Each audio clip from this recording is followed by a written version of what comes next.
Welcome to her second act. It's never too late for a new beginning. Subscribe to join our journey. My son thought I had spent my lottery money. 1 week later, his wife told me to move out.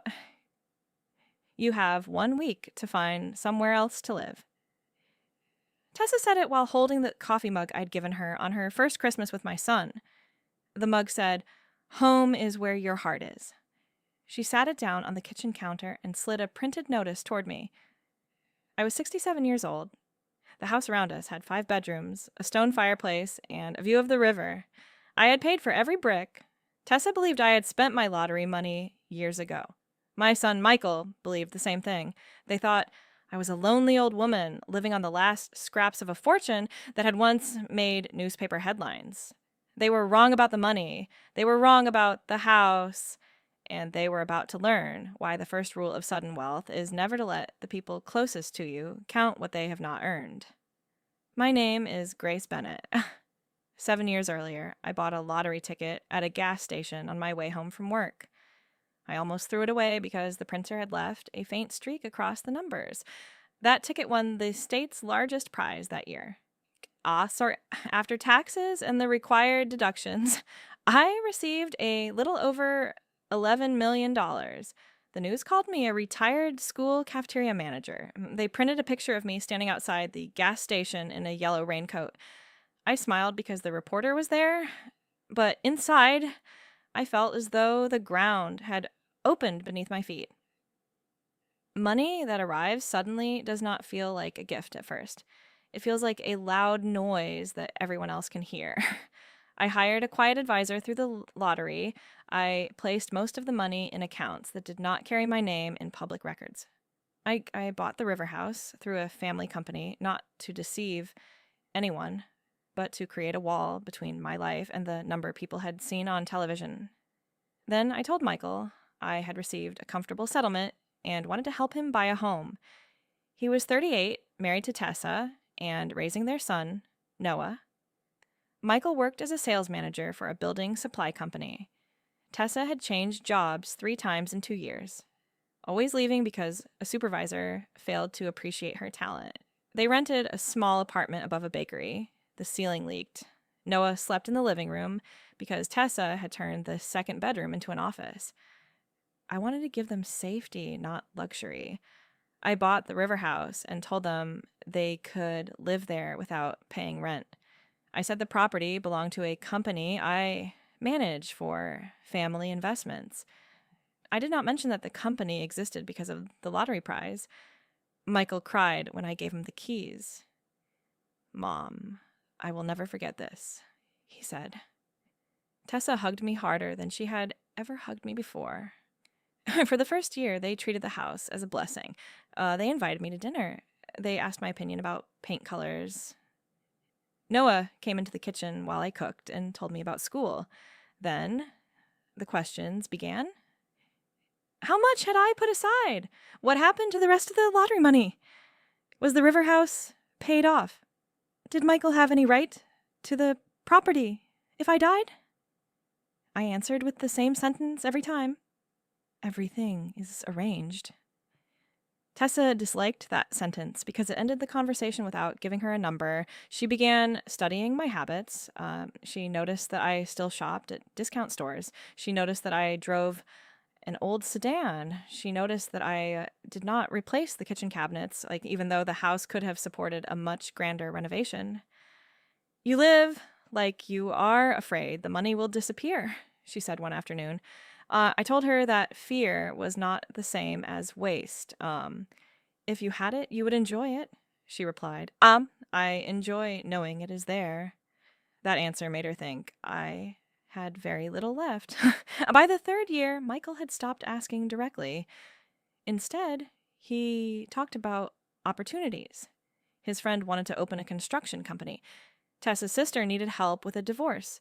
A neighbor had found a piece of land that would make a perfect investment. Every opportunity came with a reason I should act immediately. I said no to all of them. The first time I refused, Michael, he did not speak to me for 2 weeks. When he came back, he brought flowers and said he understood. The second time, Tessa told me I was selfish. The third time, Michael said I had changed after winning the lottery. I wanted to tell him the lottery had not changed me. It had only made his expectations easier to see. Noah was the reason I remained involved. He was 12 then, gentle and observant. He liked sitting on the back steps with me while I watered the herbs. One evening he asked why his parents were angry when I said no. Some people think love should come with a receipt, I told him. He did not understand, but he remembered the sentence. The river house? I reminded him I had never promised him the house. You promised me a home, he said. I gave you one. Now you are taking it back. Me, a home, he said. I gave you one. Now you are taking it back because you are angry. No, Tessa is ordering me out because you both decided the gift gave you ownership. Michael's voice rose. You won the lottery and became impossible to reach. You hide money, hide information, and act like everyone is waiting to steal from you. I looked at the man who had once cried over a set of house keys. You are not waiting anymore, I said. You are standing in my kitchen and telling me to leave. He had no answer. Tessa said she would arrange movers on Friday. I told her not to touch my belongings. She laughed. You will not be here by Friday. The next morning, I called my attorney and my property manager. I asked them to prepare documents, but I told them not to contact Michael yet. Then I called Noah's school and asked to speak with him after classes. I did not want him to hear that I had moved from a story his parents invented. Noah arrived at the river house, carrying a backpack and a science project. He looked at the suitcase by the stairs. Are you going somewhere? I told him his mother had asked me to leave. His eyes widened. Why? She says the house is more comfortable without me? He shook his head immediately. That is not true. I asked what he had been told. Noah said his parents believed I had wasted the lottery money and could no longer afford the house. They had told him they were protecting me from embarrassment. I sat beside him. Noah, adults sometimes tell a story because the truth would make them look bad. He stared at the floor. Are you broke? I almost laughed, but he was frightened. No. Then why do they say you spent everything? Because they do not know what I still have, and they are guessing? He asked whether I would leave him too. I told him leaving the house would never mean leaving him. I would continue to be his grandmother wherever I lived. He hugged me hard enough to hurt my ribs. That afternoon, I made the first of 3 calls that would change the week. The first was to the woman who had sold me the winning ticket. She now owned a small bakery beside the gas station. I asked whether she remembered the morning of my win. She did. I asked her to attend a family meeting on Friday as a witness to something I wanted to explain. She agreed without asking questions. The second call was to the property manager. I instructed him to prepare a new lease for Michael and Tessa at the full market rate, with no path to ownership and no permission to alter the property without approval. The third call was to the bank. I asked for a certified statement showing the current value of the account connected to my lottery winnings. The statement would be placed in an envelope. The amount printed on it was not necessary for me to win an argument. It was necessary for me to stop theirs. On Wednesday, Tessa began packing my things. She took books from the downstairs shelves and placed them in cardboard boxes. When I objected, she said she was helping me prepare for the move. I told her to stop. She said the letter gave her authority. I removed the boxes from the room and called the property manager. He arrived within an hour and explained that no tenant had authority to remove an owner's belongings. Tessa stood on the staircase listening. We are not tenants, she said. The manager looked at her. The documents say otherwise. It was the first time someone outside the family named the truth without trying to soften it. Michael came home angry. He accused me of bringing outsiders into a private disagreement. You brought the disagreement into my property, I said. He said the manager had threatened them. He explained the lease. There's no lease. I told him to check the folder I had given him when he moved in. He had never opened it. Inside was the 5-year occupancy agreement signed by him and Tessa. It stated that I could end the arrangement if the house was used without permission, if my belongings were removed, or if the residents tried to claim ownership. Tessa snatched the folder. Her face changed when she saw her own signature. This is not what we signed. It is, I said. You hid this from us. You received a copy. Michael sat down. He looked less like an angry son and more like a man who had discovered that the world had rules. On Thursday evening, he came to my room alone. Mom, can we fix this before Friday? I asked what he meant by fix. He said Tessa had acted too quickly. He said he still loved me. He said they would allow me to remain in a small downstairs room if I stopped making the property issue public. I looked at him. You are offering me one bedroom in my own house. I am trying to keep the family together. You are trying to keep the house. He denied it. I asked whether he believed I had spent the lottery money. He hesitated. I think there is not much left. Why? You gave us this place. You helped with the renovation. You supported people. You never spend like someone with millions. Perhaps I do not spend like someone trying to convince you I have money. His jaw tightened. I told him Friday's meeting would happen in the dining room. Tessa could attend. Noah could attend if he wanted. The bakery owner and the property manager would be there. Why a meeting? He asked. Because you have told different stories to different people? I am going to tell one story once. He pleaded with me to spare Tessa. That was the moment I understood he still believed protecting her was the same as protecting their marriage. I did not create the truth, I said. I only stopped carrying it for you. After he left, I heard Tessa speaking on the phone in the upstairs hallway. Her voice carried through the open stairwell. She is making this impossible, she said. If she stays, we will never have control of the place. There was a pause. Then she said, No, Michael still thinks she might change her mind. I told him she has nothing left. He has to understand that the house is our only security. I stood at the bottom of the stairs and listened until she walked away. The phrase stayed with me, our only security. They had not thought about my safety. They had thought about the security of a life built on something they did not own. That night, Tessa sent a message to the extended family. She wrote that I was experiencing a difficult period of financial confusion and that everyone should avoid discussing money with me until the situation was resolved. My sister forwarded the message before I could see it myself. I asked whether she believed Tessa. I believe you, my sister said, but I also believe you should stop protecting people who are willing to call you confused in public. She was right. I replied to the family with one sentence. I am not confused. I am the owner of the River House, and I am fully aware of every account in my name. Then I attached nothing. The absence of proof made the sentence stronger. For 7 years, they had lived on my silence. They were not entitled to a private look inside my accounts just because they had invented a story about them. The message caused a storm in the family chat. Tessa wrote that I was being cruel. A cousin asked what had happened. Michael asked everyone to stop taking sides.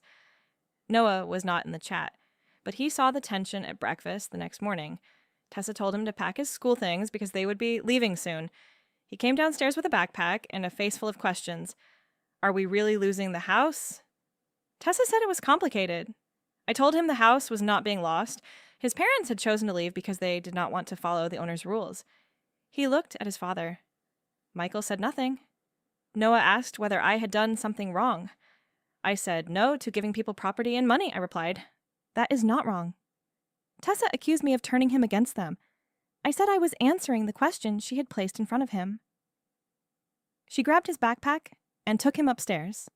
Michael remained in the kitchen. You should not have said that to him. He deserved an answer. He is a child. Then stop making him carry an adult lie. Michael leaned against the counter. The argument seemed to drain from him. What if you are wrong about us? He asked. The question startled me. About what? About thinking we only care about your money.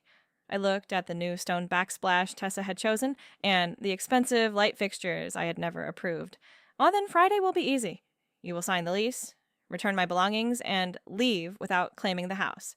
He did not say that they would. That afternoon, a delivery truck arrived with a large wooden crate. Tessa had ordered a replacement dining table for the house.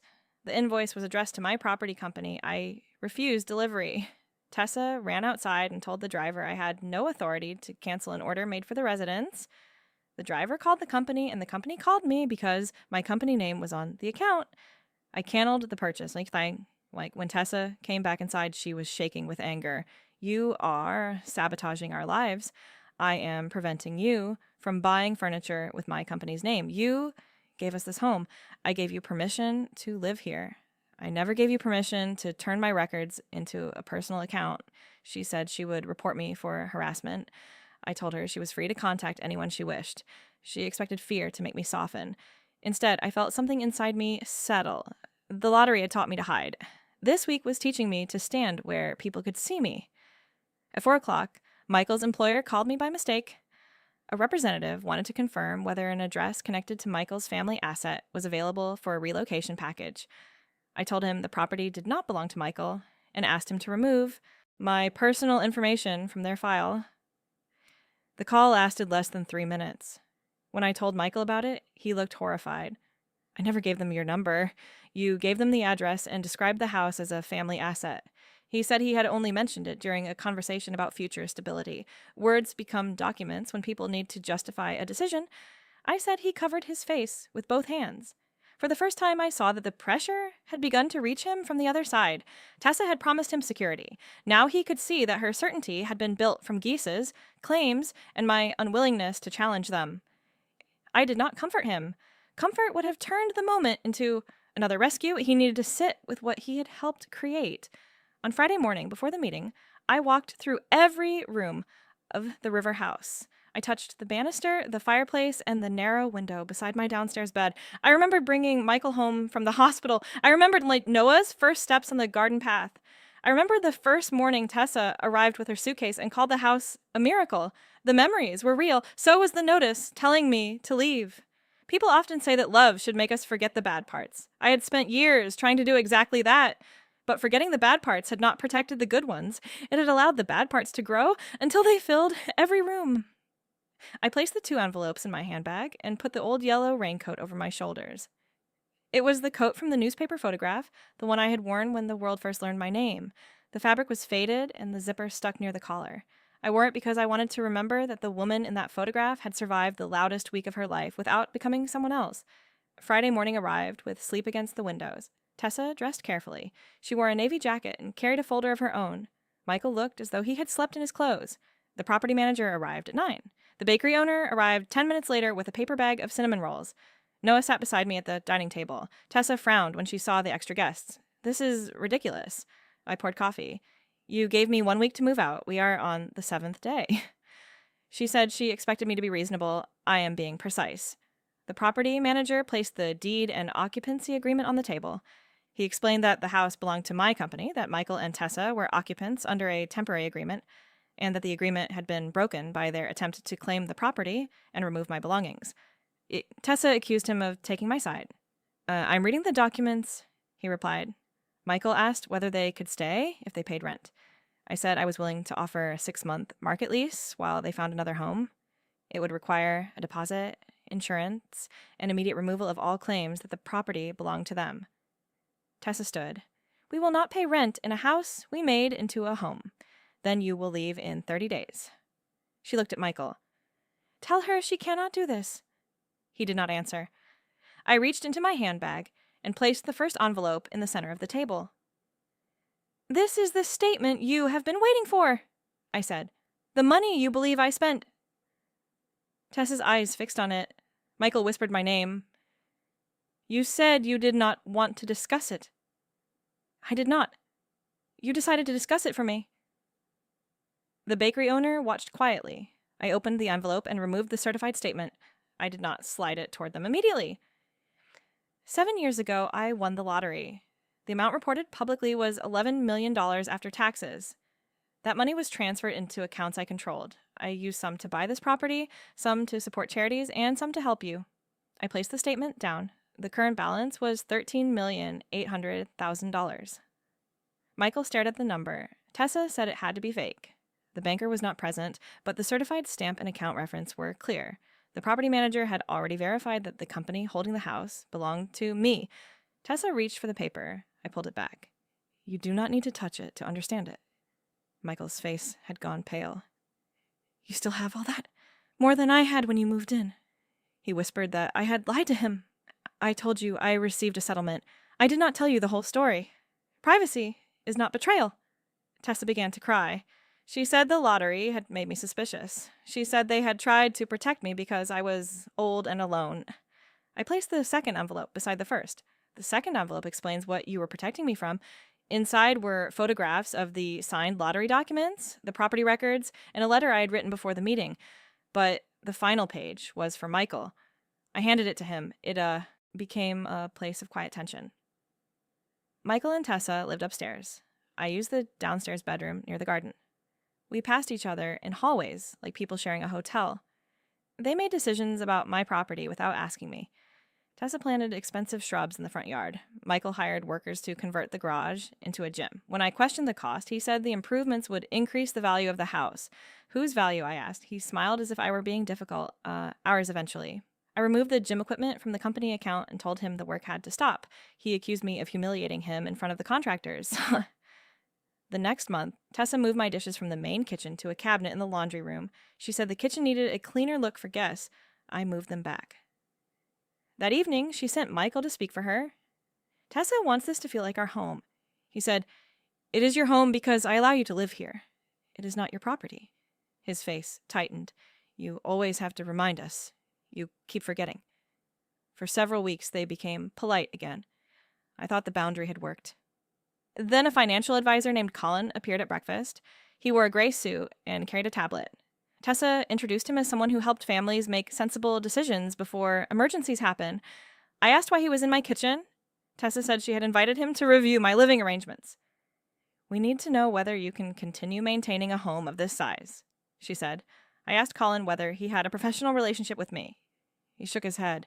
I was asked to provide general information. I told him he could leave. He did. Tessa slammed the door behind him. Michael said I had been rude. I asked whether he had given Colin permission to discuss my finances. Michael looked away. The lottery money was no longer an invisible blessing. It had become an absent person they could blame for every disappointment. They told themselves I had received millions and somehow lost them. They never considered that I might have protected them from the truth because I knew exactly how they would behave if they saw the full amount. 6 months before Tessa ordered me out, I received a letter from the state lottery office.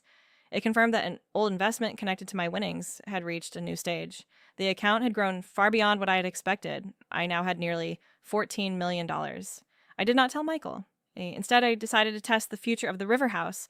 I asked a property manager to prepare a market assessment. The house was worth more than $3 million. I had no desire to sell it, but the assessment showed me how much security I had given away without asking for respect in return. Around the same time, I discovered that Michael had fallen behind on several personal debts. The building supply company had reduced his commission after a bad quarter. Tessa's latest business idea involved selling expensive home organizers online, and they had spent thousands on inventory that filled the garage. I offered to help them make a plan. Tessa laughed. "You mean you want to control us?" I withdrew the offer. 1 week later, the kitchen mug appeared beside the eviction notice. The notice was not from a court. It was a typed letter from Tessa. "The house is no longer suitable for shared living." It said, "You will need to relocate within 7 days. Michael and I will manage the property from now on." I read the last sentence twice. Manage the property from now on. I looked at Tessa. "Are you asking me to move out of my own house?" She folded her arms. You said it was for us. We have made it a home. Your presence makes everyone uncomfortable. Everyone. Michael. Me. Noah. Noah was at school. She spoke for him because he was not there to disagree. I asked where I was supposed to go. A smaller apartment, a senior complex, somewhere manageable. I looked at the river through the window. The water was dark beneath a February sky. "You have 1 week," she repeated. I did not shout. I did not ask Michael to come home. I picked up the notice, folded it, and placed it in the drawer where I kept spare batteries. "Thank you," I said. Tessa blinked. "For what? For finally making your position clear?" She walked away expecting an argument. Instead, I went upstairs and packed 1 suitcase. Michael arrived an hour later. He stood beside the kitchen island while Tessa described the conversation as though she had rescued him from a difficult responsibility. "Mom, this is not personal," he said. "You are asking me to leave a house I own. You own it on paper." That sentence stopped me. "What does that mean?" he said. The house had been purchased for the family. He said, "I'd always intended it to become his." He said my lottery money had paid for it, so morally it belonged to all of us. I asked whether the deed had his name on it. He said paperwork did not change the spirit of a promise. I stated that if he and Tessa left peacefully, I would pay 6 months of market rent at a new apartment and cover Noah's school transportation for the year. If they continued to threaten me, remove my belongings, or claim the property, the assistance would end. Michael looked up. You are still helping us. I am helping Noah. I'm giving you one chance to behave like adults. Tessa tore the page from his hand. We do not need charity. Then you can decline it. Her tears stopped. She had wanted the house, not a fair arrangement. She had wanted access to wealth, not a bridge through a difficult month. Michael finally asked the question he had been avoiding. What happens to us now? I answered plainly. You move out. You stop representing yourself as an owner. You do not ask me for business money, property, or private financial information. You may visit Noah here if he wants to come. You may visit me when you can speak to me without a demand. Tessa said I was destroying the family. No, I said. I am removing money from the place where family should be. She left the room. Michael remained seated. The bakery owner opened the bag of cinnamon rolls and offered one to Noah. He accepted it with both hands. The meeting did not end with shouting.